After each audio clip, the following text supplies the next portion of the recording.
გამარჯობათ ბატონებო. გაუმარჯოს!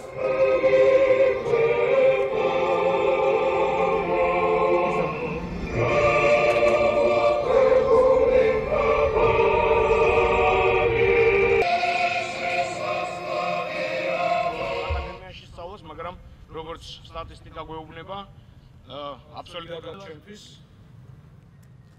ეს დღეს არის ისევე როგორც ახალი ეპიზოდი.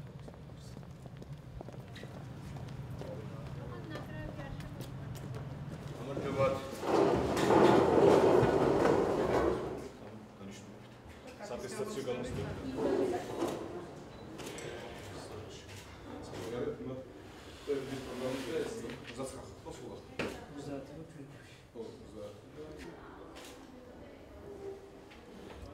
ყოველთვის სიამაყის გრძნობა გეუფლება, როდესაც მოსწავლეებს ულოცავ ახალი სასწავლო წლის დაწყებას, მაგრამ ერთი-ორად ამაღელვებელია, როდესაც სწორედ სამხედრო ლიცეუმში ვიმყოფებით, აი ამ ბავშვების წინ, რომლებიც მომავალში შევლენ შეიარაღებული ძალების რიგებში, ოფიცერთა კორპუსს დაამშვენებენ და უზრუნველყოფენ ყოფენ საქართველოს მშვიდობიან და წინ წასვლას და მის განვითარებას. მსურს რომ გავხდე წარმატებული ოფიცერი, სწორედ ამ მიზნების გამო ჩავაბარე კადეტთა ლიცეუმში და დარწმუნებული ვარ, რომ აქ მიღებული ცოდნა დამეხმარება ჩემ მომავალ კარიერაში.